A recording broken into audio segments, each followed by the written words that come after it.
അപ്പൊ ആംഗുലാർ വെലോസിറ്റിയെ. അപ്പൊ angular ഡിസ്പ്ലേസ്മെന്റിന് change ഉണ്ടെങ്കിൽ ആംഗുലാർ വെലോസിറ്റി ആയി. ഇനി ആംഗുലാർ വെലോസിറ്റിക്ക് ചേഞ്ച് വന്നാലോ?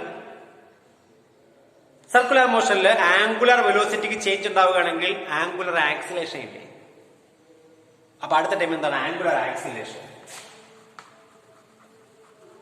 ആംഗുലാർ ആക്സിലേഷൻ റെപ്രസെന്റ് ചെയ്യുന്നത് ആൽഫ എന്ന ലെറ്റർ.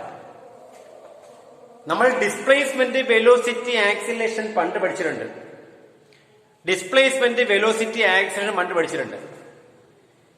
അപ്പൊ ഇതിനകത്ത് ഡിസ്പ്ലേസ്മെന്റിന്റെ റേറ്റ് ആണ് വെലോസിറ്റി, വെലോസിറ്റിയുടെ റേറ്റ് ആണ് ആക്സിലേഷൻ. അതുപോലെ ആംഗുലാർ ഡിസ്പ്ലേസ്മെന്റിന്റെ റേറ്റ് ആണ് ആംഗുലാർ വെലോസിറ്റി എങ്കിൽ ആ ആംഗുലാർ വെലോസിറ്റി ചേഞ്ചിന്റെ റേറ്റ് ആണ് angular acceleration.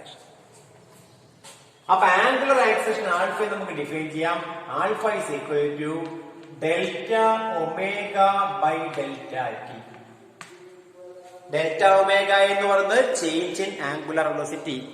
Change in angular velocity delta T time. So alpha is equal delta omega by delta T, rate of change of angular velocity. മനസ്സിലല്ലോ? ഇതിന്റെ limiting condition കൊടുത്തു. ഇതിന്റെ limiting condition കൊടുത്താൽ alpha is equal, limiting condition means time tends to 0, delta t tends to 0, delta omega by delta t എന്ന term കൊടുത്തു കഴിഞ്ഞാൽ ഇത് convert ചെയ്ത് d omega by dt ആയിട്ട് മാറും. ഡെൽറ്റ മാറി d ആയി. അപ്പൊ d omega by dt എന്താ? d by dt derivative. d by dt is derivative. Derivative of ആര്? Derivative of omega. Omega means angular velocity. അപ്പൊ ആംഗുലാർ വെലോസിറ്റിയുടെ റേറ്റ് ആണ്, ആംഗുലാർ വെലോസിറ്റിയുടെ ഡെറിവേറ്റീവ് ആണ് ആംഗുലാർ ആക്സിലേഷൻ. ഇനി പക്ഷെ നമ്മൾ ഇങ്ങനെ പഠിച്ചിട്ടുണ്ട്, ഒമേഗ എന്ന് പറയുന്നത് ഡി തീറ്റ ബൈ ഡിക്ക്. ഇപ്പൊ നമ്മൾ പറഞ്ഞു റേറ്റ് ഓഫ് ആംഗുലാർ ഡിസ്പ്ലേസ്മെന്റ് ആണ് angular velocity, D theta by DT അല്ലേ? അപ്പൊ ഈ ഒമേഗയ്ക്ക് പകരം ഡി തീറ്റ ബൈ ഡിറ്റി കൊടുത്തു. ഇവിടുത്തെ ഒമേഗയ്ക്ക് പകരം ഞാൻ ഡി തീറ്റ ബൈ ഡിറ്റി കൊടുക്കും. കൊടുത്താൽ alpha is equal to D by D T of omega പകരം ഡി തീറ്റ ബൈ ഡിറ്റി എന്ന് വെച്ചാൽ തീറ്റയെ 2 ഡി ബൈ ഡിറ്റി എടുക്കുന്നു. D by DT derivative. അപ്പൊ 2 ഡി ബൈ ഡിറ്റി ആകുമ്പോഴോ 2 ഡി ബൈ ഡിറ്റി ആകുമ്പോഴത്തേക്ക് second derivative. 2 D by DT ആകുമ്പോൾ second derivative ആണ്. അപ്പൊ സെക്കൻഡ് ഡെറിവേറ്റീവ് ഓഫ് തീറ്റ അതിനെ റെപ്രസെന്റ് ചെയ്യുന്നത് equal to D square theta by D T square. D square theta by D T square. മനസ്സിലായോ? D square theta by D T square. അതായത് second derivative of തീറ്റയാണ് alpha, first derivative of ഒമേഗയാണ് alpha. അപ്പൊ 2 തരത്തിൽ നമുക്ക് എഴുതാം. Angular acceleration is the first derivative of angular velocity എന്നോ അല്ലെങ്കിൽ second derivative of angular displacement എന്നോ എഴുതാം. അപ്പൊ ആംഗുലർ ഡിസ്പ്ലേസ്മെന്റിന്റെ സെക്കൻഡ് ഡെറിവേറ്റീവ് ആണ് angular acceleration. Angular displacement first derivative ആണ് ആംഗുലർ വെലോസിറ്റി. ആംഗുലർ വെലോസിറ്റിയുടെ ഫസ്റ്റ് ഡെറിവേറ്റീവ് ആണ് ആംഗുലർ ആക്സിലേഷൻ. തമ്മിലുള്ള ബന്ധം അങ്ങോട്ടും ഇങ്ങോട്ടും ആലോചിച്ചോളാം. ഒമേഗയുടെ ഫസ്റ്റ് ഡെറിവേറ്റീവ് ആൽഫ, തീറ്റയുടെ ഫസ്റ്റ് ഡെറിവേറ്റീവ് ഒമേഗ, തീറ്റയുടെ സെക്കൻഡ് ഡെറിവേറ്റീവ് ആൽഫ. ഓക്കെ, ഇനി നോക്കാം.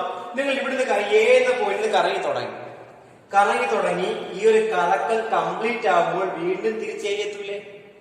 അപ്പൊ ഒരു കറക്കം കംപ്ലീറ്റ് ചെയ്തു. ഈ ഒരു കറക്കം കംപ്ലീറ്റ് ചെയ്യാനായിട്ട് പാർട്ടിക്കിൾ എന്തായാലും കുറച്ച് സമയം എടുത്തുക. ആ സമയത്ത് നമ്മൾ വിളിക്കുന്ന പേരാണ് ടൈം പീരീഡ്. Time period. അപ്പൊ എന്താണ് പീരീഡ്? ടൈം പീരീഡ് എന്താണ്? Time taken by the particle to complete one circular motion. ഒരു സർക്കുലർ മോഷൻ കംപ്ലീറ്റ് ചെയ്യാനായിട്ട് പാർട്ടിക്കിൾ എടുക്കുന്ന ടൈമിനെ വിളിക്കുന്ന പേരാണ് time period. Time taken by the particle to complete one circle. Okay, അപ്പൊ പറയണം n സർക്കിൾ ഈ പാർട്ടിൽ കറങ്ങിക്കൊണ്ടിരിക്കുകയാണ്. n സർക്കിൾസ് t സമയം കൊണ്ട് കറങ്ങാൻ ശ്രമിക്കുക. n ചുറ്റുകള് t സമയം കൊണ്ട് കറങ്ങുകയാണെങ്കിൽ ഒരു കറക്കത്തിന്റെ സമയം അതല്ലേ പീരീഡ്, ആ പീരീഡ് ടി എന്ന് പറയുന്നത് ടി ബൈ എൻ ആയിരിക്കും. അപ്പൊ പീരീഡ് കണക്കാക്കാനുള്ള ഒരു ഫോർമുല കിട്ടി, total time by number of rotations.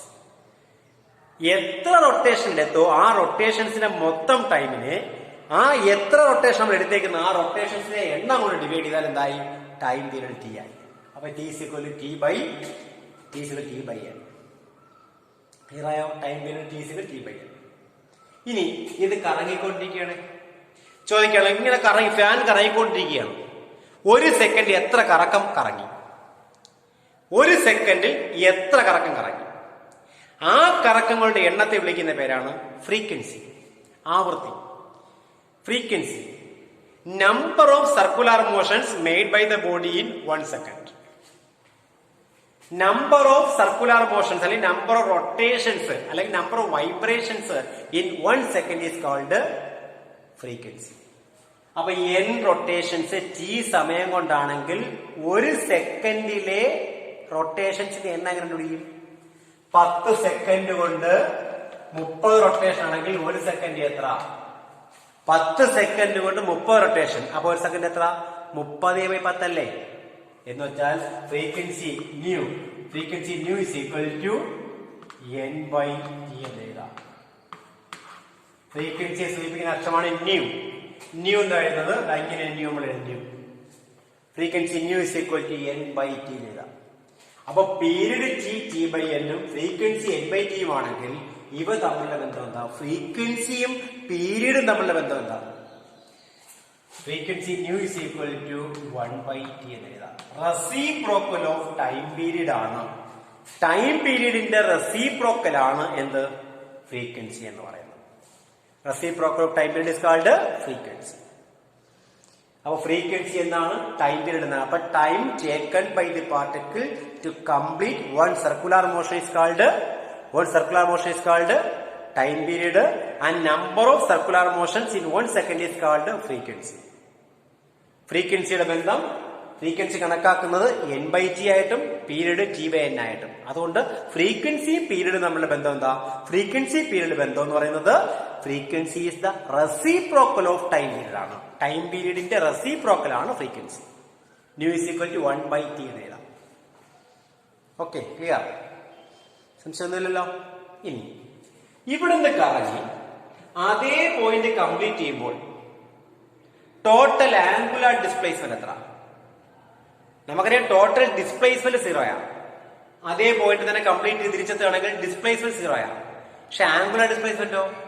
Angle അല്ലേ 360 ഡിഗ്രി അല്ലേ? ഒരു കറക്കം പൂർത്തിയാക്കുമ്പോൾ ഉണ്ടാക്കുന്ന ആംഗിൾ എത്രയാ? 360 ഡിഗ്രി അല്ലേ? 360 എന്ന് പറയുമ്പോൾ 2π റേഡിയൻ അല്ലേ? റേഡിയൻ ഡിഗ്രി ബന്ധം നമ്മൾ നേരത്തെ പഠിച്ചിട്ടുണ്ട്. 180 ഡിഗ്രി എന്ന് പറഞ്ഞാൽ 180 ഡിഗ്രി എന്ന് വെച്ചാൽ അത് പൈ റേഡിയൻ ആണ്. Pi radian. അപ്പൊ 360 2π. അപ്പൊ കംപ്ലീറ്റ് ചെയ്യുന്ന ടോട്ടൽ ആംഗുലാർ ഡിസ്പ്ലേസ്മെന്റ് എത്ര? ആംഗുലാർ ഡിസ്പ്ലേസ്മെന്റ് എന്ന് പറയുന്നത് 2π റേഡിയൻ. 2π റേഡിയൻ. അതിനെടുക്കുന്ന ടൈമോ? ടൈം പീരീഡ് ടി അല്ലേ? ടൈം പീരീഡ് അല്ലേ? ഒരു സർക്കിൾ കംപ്ലീറ്റ് ആകുമ്പോൾ ടൈം പീരീഡ് ആയില്ലേ? അപ്പൊ ടി സമയം കൊണ്ട് 2π ആംഗിൾ ഉണ്ടാക്കുന്നെങ്കിൽ ഒരു സെക്കൻഡ് എത്ര? അത് 2π ബൈ ടി അല്ലേ? ടി സമയം കൊണ്ട് 2π ആംഗിൾ. അപ്പൊ ഒരു സെക്കൻഡിൽ 2π by T. 1 by T frequency അല്ലേ? 2π by T means 2π by T എന്ന് പറഞ്ഞാൽ അത് 2π ഫ്രീക്വൻസി അല്ലേ? ഈ ഫ്രീക്വൻസി ഒമേഗ അല്ലേ ഇടതുവശം? ഒമേഗ മീൻസ് ആംഗുലർ വെലോസിറ്റി അല്ലേ? പക്ഷെ ഇവിടെ ഒമേഗ ഫ്രീക്വൻസിയുടെ 2π ടൈംസ് അല്ലേ?